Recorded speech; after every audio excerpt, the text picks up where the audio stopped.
les aéroports du monde entier. Hey, did you see a flying disc out by C-17? Il se passe des choses. Pilots on the ground are reporting a UFO sighting. Ignorés par les compagnies aériennes et les gouvernements.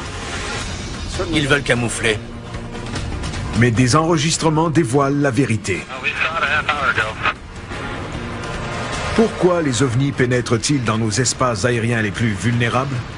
La situation à l'aéroport O'Hare est très sérieuse. Qu'est-ce qui fait un trou de 2,5 km dans les nuages, Un objet qui dégage de la chaleur. échappe au radar La FAA préfère croire que ça n'existe pas. et même à l'œil humain? Parfois, nous ne voyons pas ce qui se trouve juste devant nous. Voici l'enquête numéro 47206. Extraterrestre à l'aéroport. Caution for the UFO.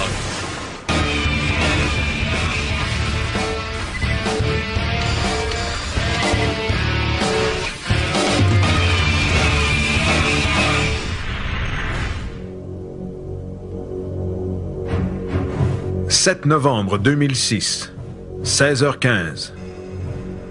L'aéroport international O'Hare de Chicago est très achalandé. On compte environ 100 départs et 100 arrivées à l'heure. Un objet semble toutefois avoir échappé à la toile virtuelle des radars et des contrôleurs aériens qui enveloppent l'espace aérien chargé. Selon les témoins oculaires, un objet gris foncé en forme de disque, mesurant entre 2 et 9 mètres de diamètre, a flotté à une altitude de 300 à 580 mètres au-dessus de la porte C-17 du terminal de United Airlines. Le présumé OVNI a été vu par une douzaine d'employés de United Airlines et de l'aéroport, incluant des agents de piste, des mécaniciens, des directeurs et des pilotes. Les contrôleurs aériens sont avisés de la présence de l'OVNI, mais ils affirment ne pas avoir l'objet sur les radars de la tour de contrôle. Peu après, vers 16h34, l'objet s'élance dans le ciel à une vitesse vertigineuse, créant un trou dans la couverture nuageuse très dense.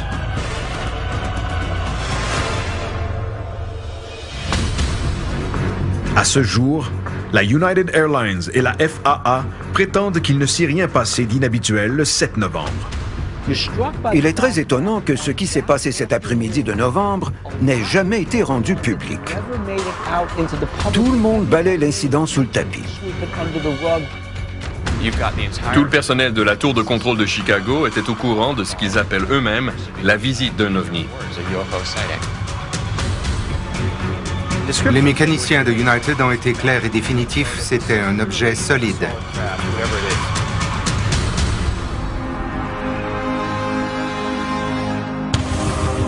Au sol, à Chicago, Pat Oskert cherchera des détails sur cet ovni et sur la manière dont l'histoire est devenue publique. On doit envisager la possibilité qu'un objet flottait vraiment au-dessus de l'aéroport. Ted Ackworth volera en mission pour savoir comment un disque ou tout autre objet peut échapper au radar d'un des aéroports les plus achalandés au monde. J'ignore comment un avion conventionnel peut voler dans cet espace aérien sans être détecté. Bill Burns se penchera sur les répercussions liées à la sécurité. Parfois, les gens sont tellement craintifs qu'ils préfèrent nier. Mais la situation à l'aéroport O'Hare pourrait être très sérieuse.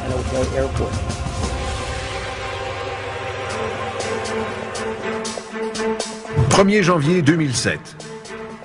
Après 2 mois de recherche, le journaliste John Hilkevich du Chicago Tribune publie un article sur le passage d'un ovni à l'aéroport O'Hare. Vous avez gagné un Pulitzer en journalisme. Pourquoi avez-vous choisi de parler de cet ovni? C'était effectivement un sujet tout nouveau pour moi. Et c'est d'abord Peter Davenport, du National UFO Reporting Center, qui m'en a parlé en novembre 2006, peu après l'incident à O'Hare. Nous avons rapidement éliminé la théorie du canular. Les employés de United Airlines sont tous des professionnels de l'aviation, des agents de piste au directeur. Et ils croient avoir vu quelque chose d'extrêmement inquiétant du point de vue de la sécurité au-dessus de l'aéroport de O'Hare.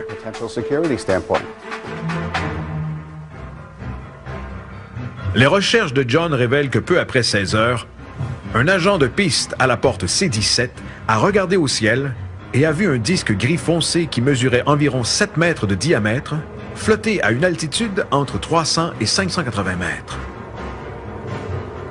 Il le dit aux 2 mécaniciens qui sont à l'intérieur de l'avion. Un directeur de United Airlines entend la conversation sur sa radio, sort de son bureau et voit le disque à son tour. De plus, 2 pilotes en attente de décoller ont également rapporté avoir vu l'OVNI. Au bout d'une quinzaine de minutes, le disque accélère et disparaît à la verticale, laissant derrière son passage un énorme trou dans lequel les gens peuvent voir le ciel bleu.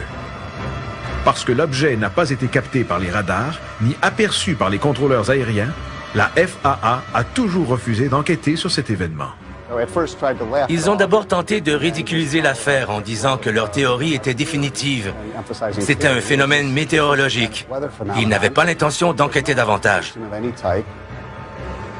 Malgré les années d'expérience des témoins, la FAA prétend que l'OVNI n'est rien de plus qu'un reflet de lumière sur la basse couverture nuageuse.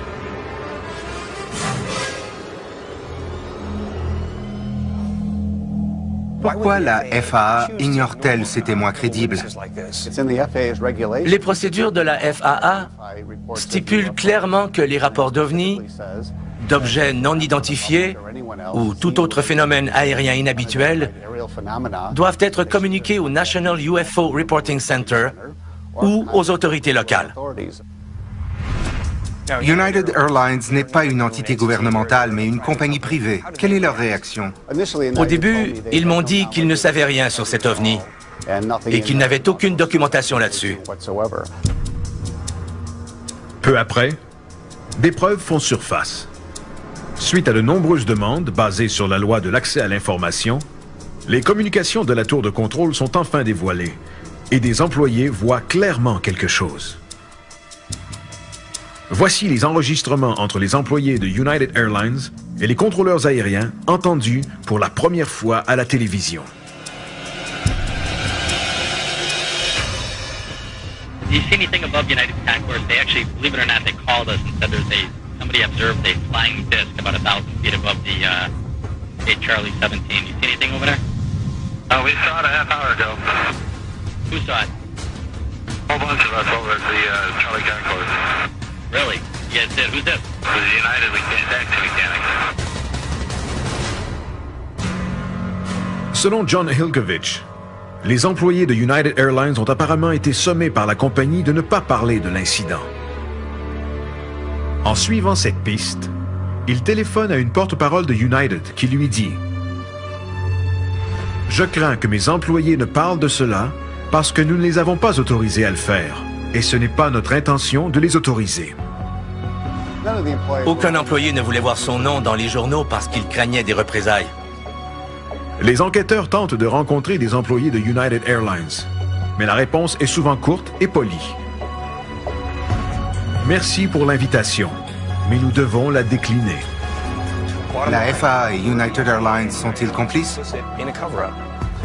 Ils veulent camoufler quelque chose. Ont-ils inventé une histoire derrière les rideaux? Je n'en sais rien. Mais les deux s'entendent pour dire que rien ne s'est passé, alors que les communications radio du 7 novembre prouvent exactement le contraire.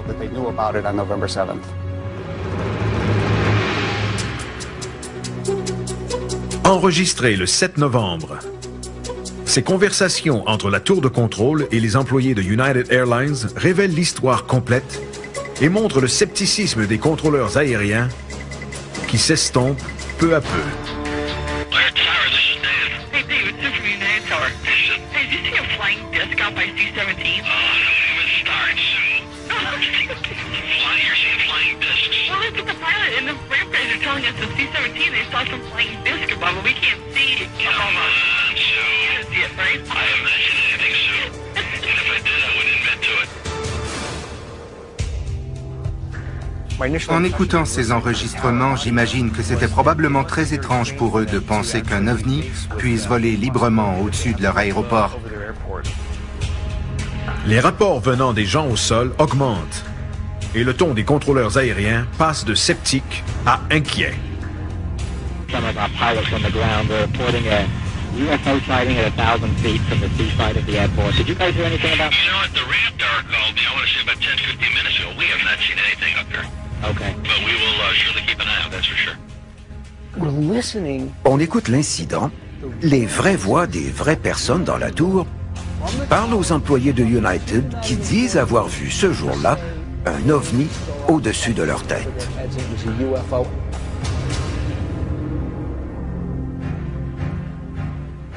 Les contrôleurs aériens jonglent avec des rapports non confirmés lorsque d'autres témoins s'expriment. Somebody observed a flying disc about 1,000 feet above the Charlie 17. You see anything over there? We saw it a half hour ago. Who saw it? A whole bunch of us over at the Charlie Concourse. Really? You guys did? Who's this? The United Taxi Mechanics. Les pilotes sont finalement avisés. Somebody reported a UFO or a flying disc above Charlie Concourse. Nobody should see it, but use caution. 668, you can use Alpha and Northport and use caution for the UFO.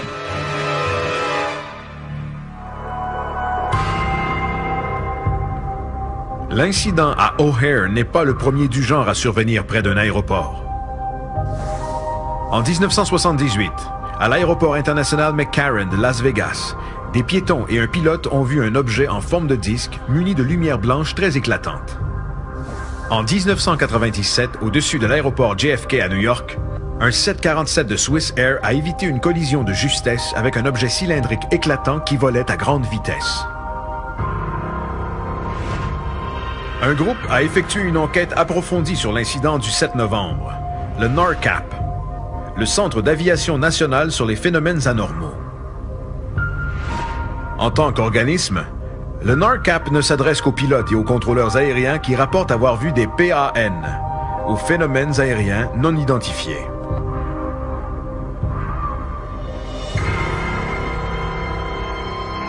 Bill rencontre le directeur de NORCAP, Ted Rowe. Pourquoi vous êtes-vous intéressé au cas O'Hare? Le cas O'Hare à Chicago implique un phénomène aérien non identifié, un intrus qui aurait pénétré en zone aérienne réglementée de classe B au-dessus du terminal C. Par conséquent, il représentait un danger. La zone aérienne de classe B s'étend jusqu'à 3050 mètres d'altitude au-dessus des aéroports les plus achalandés des États-Unis.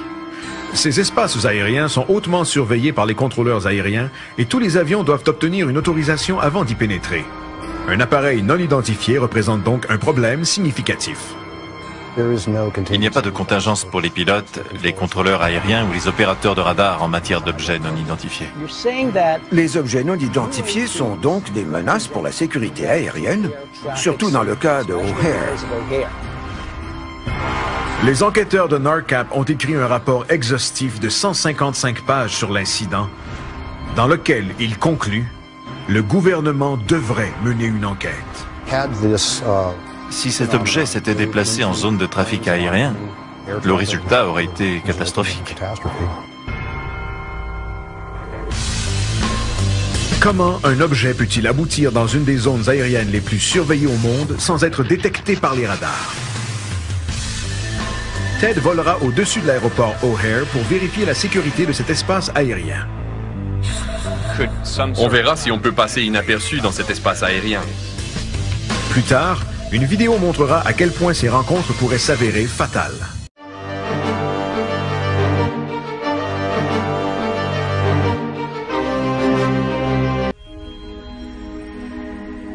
L'équipe est à Chicago, en Illinois, pour enquêter sur un ovni en forme de disque qui aurait été vu par des employés de United Airlines le 7 novembre 2006 à l'aéroport international O'Hare.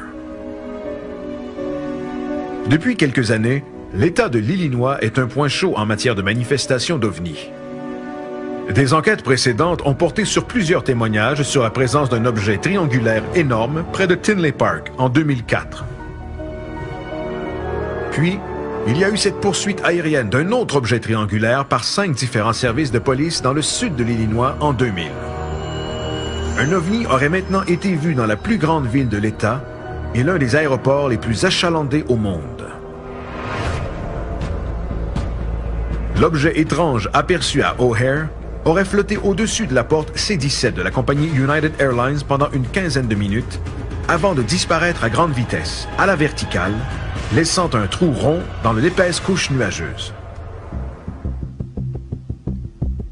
Comment cet objet a-t-il pu pénétrer dans l'espace aérien réglementé? Le ciel au-dessus de l'aéroport O'Hare de Chicago est l'un des plus surveillés au monde. Ted s'apprête à vérifier si un petit avion peut déjouer la sécurité de l'aéroport. L'objectif de ce vol est de tester si, oui ou non, un appareil peut entrer dans l'espace aérien de l'aéroport O'Hare sans en aviser les différents paliers d'autorité et sans être capté par les radars. Autour du monde, les espaces aériens réglementés sont organisés en cylindres imaginaires qui enveloppent les aéroports.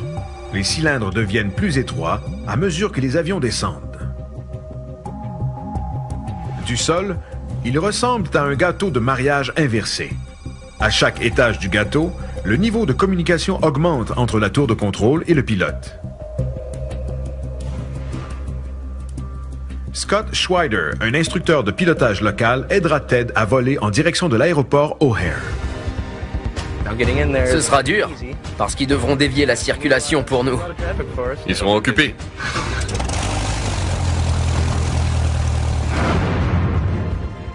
Ted décollera de l'aéroport Executive de Chicago, situé à environ 16 km au nord de O'Hare. 3-4, clear for takeoff. Here we go. All right, ready to go. Après avoir reçu l'autorisation de décoller, Ted monte à 915 mètres d'altitude, à la base du 3e étage. En s'approchant de O'Hare, il est contacté par la tour d'approche de Chicago, juste avant d'atteindre 610 mètres, c'est-à-dire le 2e étage. À ce niveau, il est sous surveillance constante par le personnel de la tour et les radars. Il est contacté 2 fois de plus avant de pénétrer dans le 1er étage, celui qui précède l'atterrissage. Finalement, la tour de contrôle de l'aéroport O'Hare le prend en charge. Entre 5 et 10 000 nautiques. Nous étions sur la fréquence de la tour de contrôle. Change to 126.9 now. Monitor that frequency. La transition de fréquence a été faite par les contrôleurs. Sur le radar, ils voyaient notre altitude et notre identité. Après avoir franchi les 3 étages contrôlés, Ted reçoit l'autorisation d'atterrir. Après l'atterrissage, nous avons tourné à gauche et à droite pour aller sur notre bretelle. Ted reçoit ensuite des directives d'un autre contrôleur aérien. 414, turn right heading 070. Le contrôle au sol vient de la tour. Ces gens ont une vue d'ensemble de l'aéroport et gèrent également la circulation au sol. Ce système complexe comprend de nombreux contrôleurs aériens, des zones réglementées et un contrôle absolu au sol. Comment un objet pourrait-il voler au-dessus de cet aéroport sans être aperçu par plusieurs responsables? À mon avis, il est totalement impossible pour un appareil conventionnel d'entrer dans cet espace aérien ou celui de tout autre aéroport sans être détecté. Les travailleurs au sol et les pilotes refusant de parler de l'incident, d'autres témoins oculaires sont cruciaux afin de confirmer l'incident à O'Hare. Sam Maranto, du Mutual UFO Network de Chicago, en connaît un.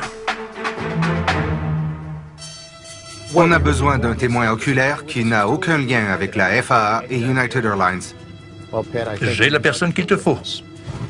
Le témoin de Sam était dans sa voiture, en direction de l'aéroport, lorsqu'elle a remarqué quelque chose dans le ciel. Elle roulait sur la route Mannheim lorsqu'elle a aperçu un objet au-dessus de la porte C-17. Elle a rapidement garé sa voiture dans la zone internationale et est sortie de son véhicule avec une amie qui l'accompagnait. Elles ont regardé l'objet pendant un certain temps avec de nombreuses autres personnes qui s'étaient regroupées pour l'observer aussi.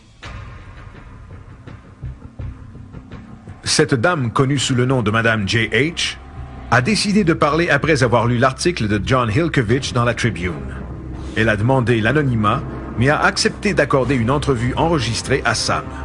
Pour sa protection, sa voix a été modifiée. At the point when I first saw it, it was straight ahead of me, slightly to the left, and just sitting there.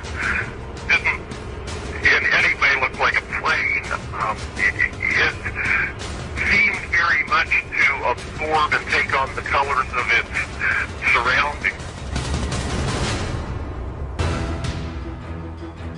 Selon sa description, il était donc difficile à voir.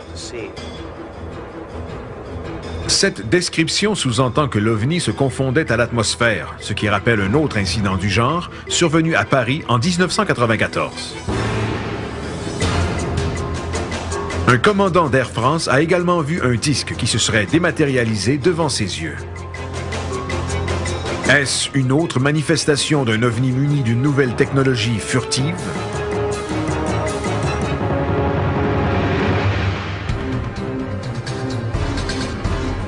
L'apparence de l'objet au-dessus de Chicago n'est pas sa seule caractéristique troublante. It went from just a dead zero to just God only knows what instant velocity. I mean, it just went, and people gasped, and a couple people totally squealed when it took off.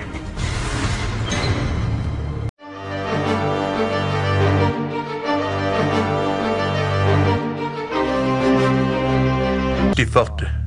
Des gens ont même crié. Qu'est-ce qui peut faire ça?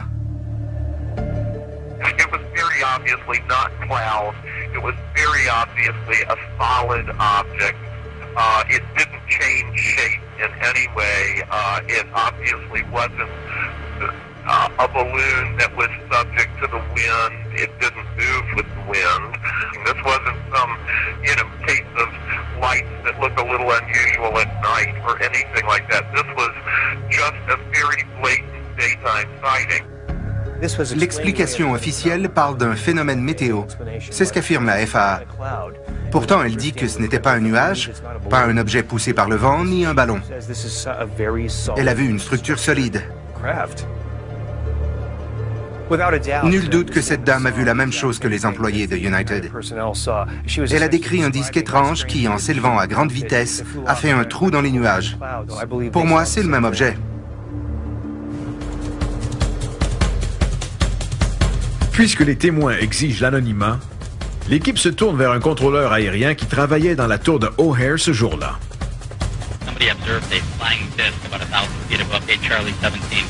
Il parle pour la première fois à la télévision. Les employés de United ont vu un objet étrange.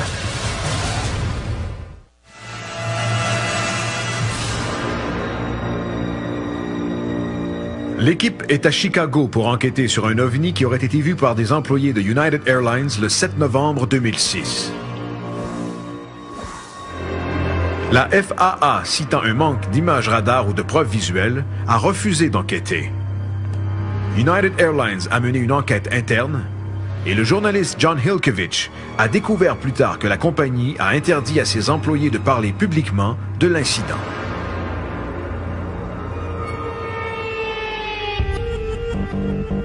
Pat et Bill ont entendu les enregistrements de la tour et rencontrent maintenant Craig Bursick, un contrôleur aérien depuis 22 ans, dont 18 ans à l'aéroport O'Hare. Le 7 novembre 2006, Craig était responsable de la circulation au sol. Il parle à la télévision pour la première fois. Sur l'enregistrement, Craig demande aux autres pilotes s'ils ont vu un OVNI au-dessus de la porte C-17. Go ahead. Yeah, look out your window. Do you see anything above United's concourse? They actually, believe it or not, they called us and said that somebody observed a flying disc. Comment ça a commencé pour vous? Mon superviseur a répondu au téléphone et il a ensuite déposé pour crier à tout le monde qu'un employé de United Airlines était en train de lui dire qu'un objet étrange survolait le terminal. Il nous a demandé si nous avions aperçu quelque chose d'anormal ou si des hélicoptères volaient au-dessus de l'aéroport et nous avons répondu par la négative. Même s'il ne voit rien au-dessus de la porte en question, Craig contacte d'autres pilotes qui volent à l'endroit mentionné. Somebody observed a flying disc about 1,000 feet above the a Charlie 17. You see anything over there? Un avion régional était garé du côté opposé du terminal de United Airlines et je suis allé voir ce pilote pour l'informer que j'avais reçu un appel d'une personne qui avait vu quelque chose d'anormal. Il ne voyait rien, il n'avait rien vu et il était là depuis 20 minutes. Leur conversation est alors interrompue par un agent de piste qui déplace un avion vers le terminal. We saw it a half hour ago. Who saw it? A whole bunch of us over at the Charlie Concourse. Really? You guys did? Who's this? The United taxi mechanics. Qu'avez-vous fait avec ces informations contradictoires? Comment les avez-vous traitées? Si nous avions vu l'objet comme eux, la situation aurait été différente. Mais on n'avait rien vu et il y avait bien 15 personnes dans la tour de contrôle à ce moment-là. Des contrôleurs, des superviseurs, des responsables de la circulation. Et la tour est conçue pour que nous voyions tout ce qui se passe. C'est notre travail d'assurer la sécurité. On a une vue à 360 degrés. Et le seul endroit qu'on ne voit pas est directement au-dessus de la tour. Selon le rapport de NARCAP sur l'incident de O'Hare, la conception de la tour comporte une faiblesse. Selon les calculs de NARCAP, les contrôleurs aériens placés près de la console et face à la porte C-17 ont une vue verticale débutant à environ 30 degrés en raison du toit suspendu qui bloque partiellement la vue. Vers le haut, ils peuvent donc voir jusqu'à un maximum de 550 mètres au-dessus du sol. Le rapport de NARCAP dit que l'objet se trouvait à une altitude d'environ 580 mètres et que vous ne pouviez pas le voir de la tour. Qu'en dites-vous? C'est faux. La tour et le terminal de United sont directement devant la tour de contrôle et à l'opposé se trouvent 2 pistes. J'aurais vu un objet au-dessus du terminal de United. Par curiosité, si vous l'aviez vu, qu'auriez-vous fait? Nous aurions cessé les départs et les arrivées et mis les avions en attente, mais nous n'avons rien vu. Il n'y avait rien à enquêter et ça n'a eu aucun impact sur nos opérations. Selon Craig, l'incident est dû à un phénomène météorologique. Je ne dis pas qu'ils n'ont rien vu, mais c'était fort probablement un reflet naturel. C'était la brunante et les pistes avaient été mouillées toute la journée. Il y a des centaines d'avions, tous munis de phares clignotants, et le terminal de United est en vert, ce qui cause énormément de reflets. Apparemment, Craig croit qu'il ne s'est rien passé d'anormal, mais j'ai discuté avec John Ilkovich qui a parlé avec des témoins oculaires au sol. Des témoins très crédibles et expérimentés. Ils ont tous dit que c'était définitivement un objet solide. Alors, que dois-je comprendre?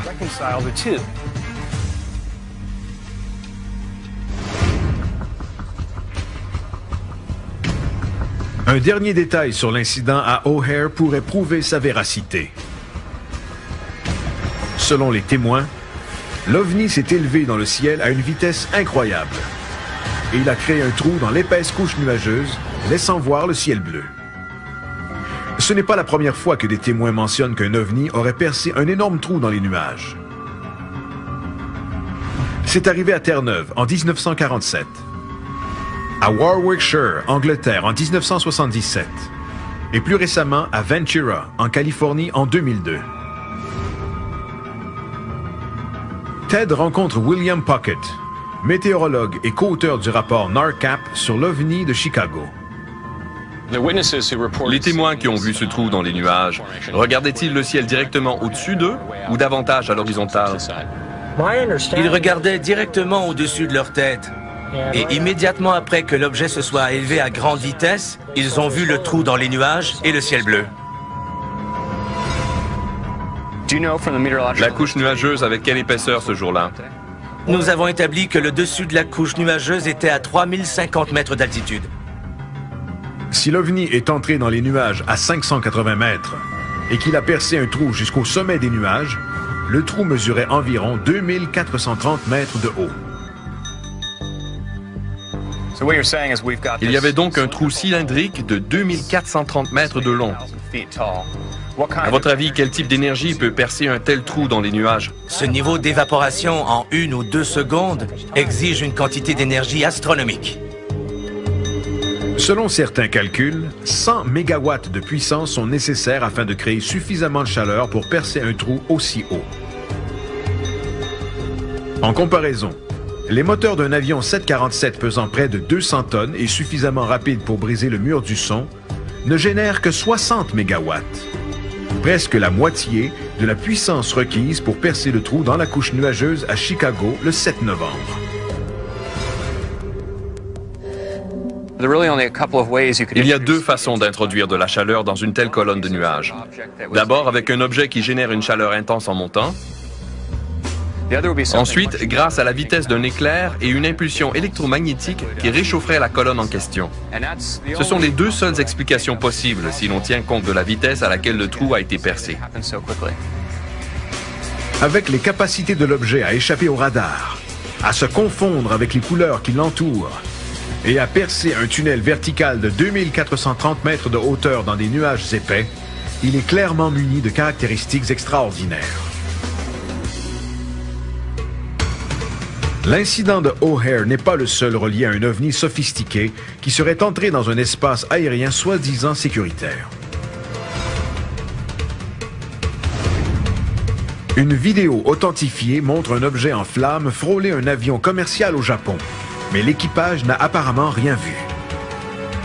Comment les ovnis peuvent-ils devenir invisibles au-dessus des aéroports? Est-ce qu'un objet filmé peut être invisible à l'œil nu? Bien sûr.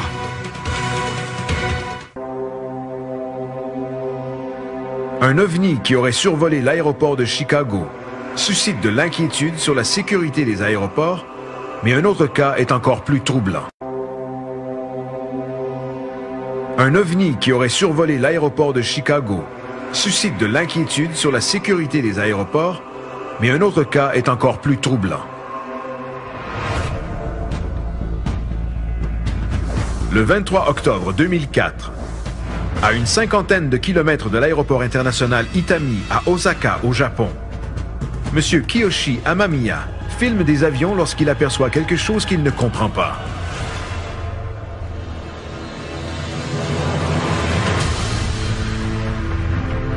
Ces images n'ont jamais été présentées au public ni à la télévision.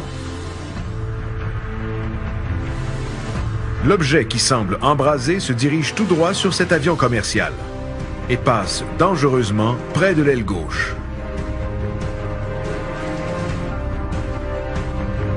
La caméra suit l'objet tandis que sa forme change. Au début, on dirait un objet solide entouré de feu. Puis, une deuxième source de chaleur se matérialise. Finalement, 3 minutes plus tard, l'objet disparaît graduellement jusqu'à ce qu'on ne le voit plus.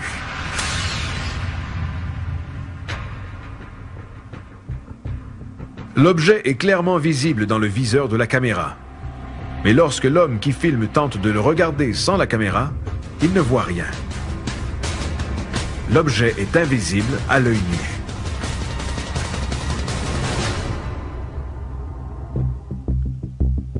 Le directeur de NARCAP, Ted Rowe, et l'enquêteur William Puckett ont présenté la vidéo à l'équipe dans le cadre de son enquête sur les ovnis dans les aéroports. C'est une vidéo passionnante, parce qu'on voit un objet dangereusement proche d'un avion dont le pilote n'aurait rien vu. Cette vidéo est importante car elle démontre une catégorie différente de phénomènes aériens non identifiés, c'est-à-dire invisibles à l'œil nu.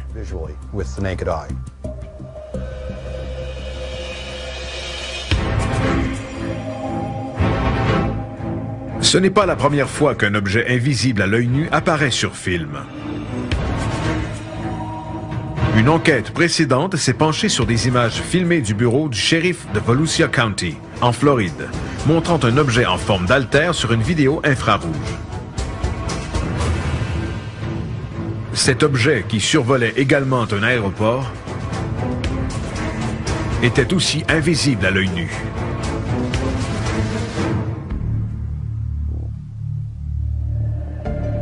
Quel type de technologie peut rendre un objet volant invisible? Et pourquoi une caméra peut-elle filmer quelque chose que nous ne pouvons pas voir? Pour en savoir plus, Pat et Ted rencontrent Peter Morse du service de physique du Santa Monica College. Je cherche des réponses scientifiques. Est-ce qu'un objet filmé peut être invisible à l'œil nu? Bien sûr. La lumière visible fait partie du spectre électromagnétique et nous n'en voyons que des parcelles. Mais il y a d'autres éléments du spectre électromagnétique comme les rayons gamma, les rayons X, les ondes radio et les infrarouges. Nos yeux sont incapables de voir certains de ces éléments et cet objet en faisait peut-être partie. Ici, on se sert d'une caméra comme celle-ci. Elle n'est pas identique à l'œil humain, alors elle peut percevoir des choses que l'œil humain est incapable de voir. Ted croit que l'objet filmé au Japon était visible à la caméra et non à l'œil nu du caméraman, parce qu'il émettait probablement des infrarouges.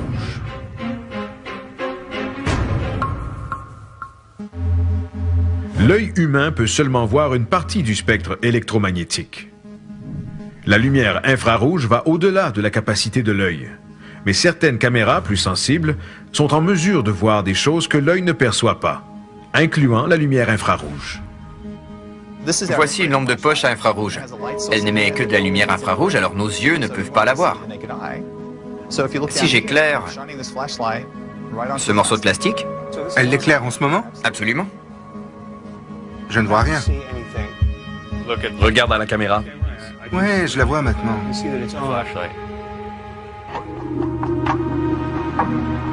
L'infrarouge est utilisé dans plusieurs technologies différentes. Les militaires se servent de lasers à infrarouge pour guider les missiles à tête chercheuse thermique. La NASA l'utilise pour transmettre de l'information à travers des milliers de kilomètres dans l'espace. On peut donc se poser la question suivante. Si l'objet dans la vidéo du Japon émettait une lumière infrarouge, était-il capable de projeter une forme de communication ou d'armement? Si oui, cela représenterait une menace sérieuse, particulièrement près des aéroports. Nous ne pouvons pas voir certaines choses, mais elles sont tout de même là. Et ça signifie qu'il y a un lien définitif entre cette vidéo du Japon et l'objet vu au-dessus de l'aéroport de Chicago. Comment des objets peuvent-ils pénétrer dans des espaces aériens hautement surveillés sans être vus? Une analyse numérique des images d'Osaka pourrait enfin éclaircir le mystère entourant ces objets vus dans les aéroports. La vitesse est supérieure à tout ce que nous connaissons.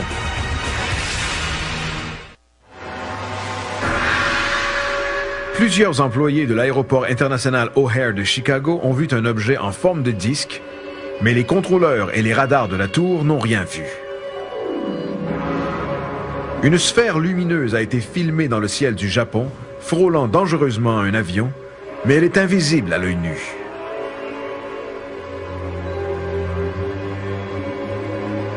Ces présumés ovnis sont-ils munis d'une technologie avancée qui fait en sorte que nous ne puissions pas les voir ni les détecter? Ted fait appel à l'analyste d'images Terrence Mason pour tenter d'identifier l'objet inconnu. Il passe très près de l'aile.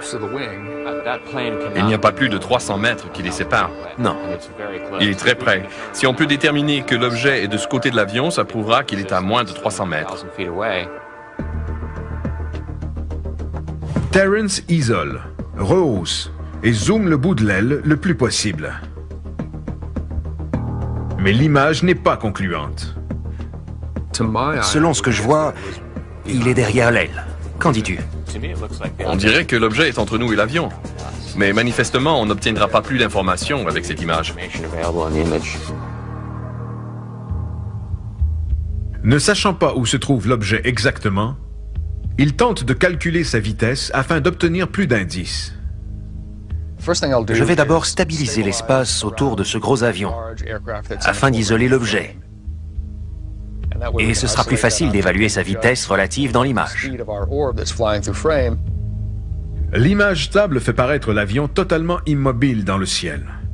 La trajectoire et la vitesse de l'objet, alors qu'il passe près de l'avion, peuvent maintenant être calculées.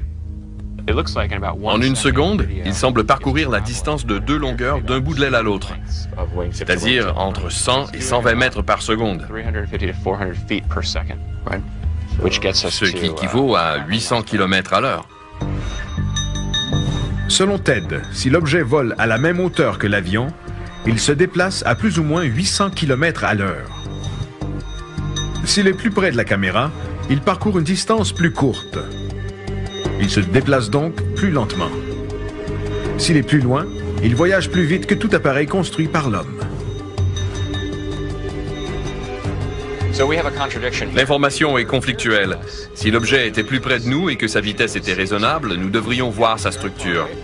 S'il était très loin, nous ne la verrions pas, ce qui est le cas, mais les mathématiques nous disent que sa vitesse serait alors supérieure à tout ce que nous connaissons.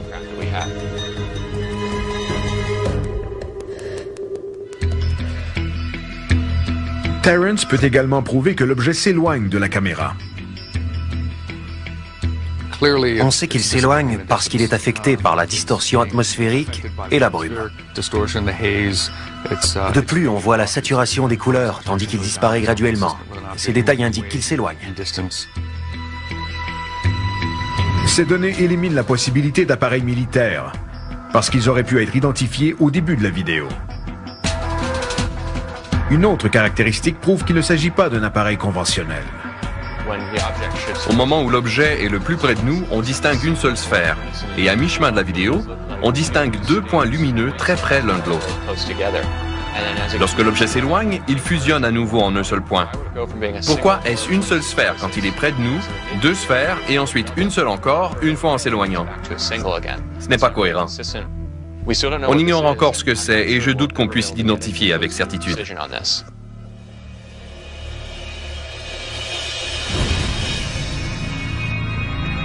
À Chicago et au Japon, l'identité de ces objets demeure incertaine. Le premier échappe au radar et sa puissance, supérieure à un appareil 747, peut percer un trou dans une épaisseur de 2430 mètres de nuages, alors que l'autre est invisible à l'œil nu et volerait à une vitesse encore inconnue de l'homme. Si de telles technologies ne peuvent pas être identifiées, quelles sont les répercussions dans nos espaces aériens?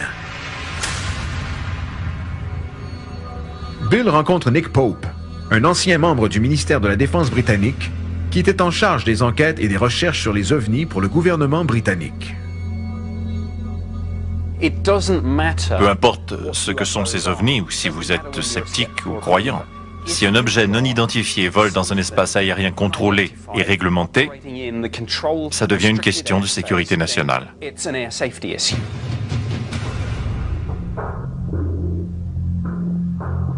Inquiet par le refus de la FAA d'enquêter sur l'incident à O'Hare, Nick Pope publie un éditorial dans le New York Times en juillet 2008 qui l'intitule « Menaces volantes non identifiées ».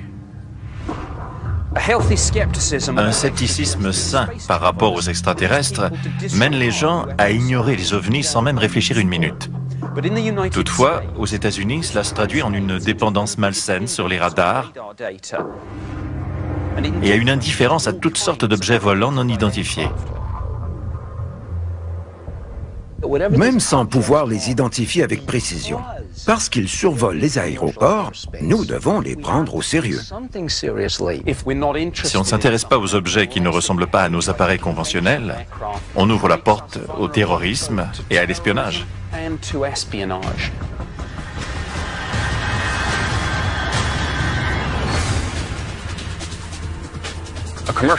Un avion de ligne qui entame son approche finale est au stade le plus crucial de son vol.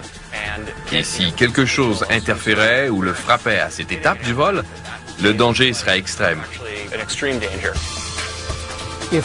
Si les pilotes et le personnel au sol, qui sont responsables de la sécurité des appareils, voient quelque chose d'anormal dans le ciel, leur témoignage ne devrait même pas être contesté.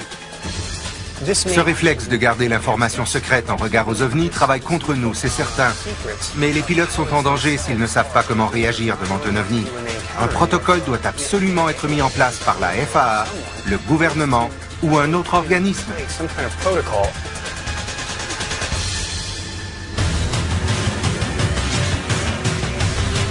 Tandis que le phénomène des ovnis continue à être nié, leur capacité technologique semble escalader.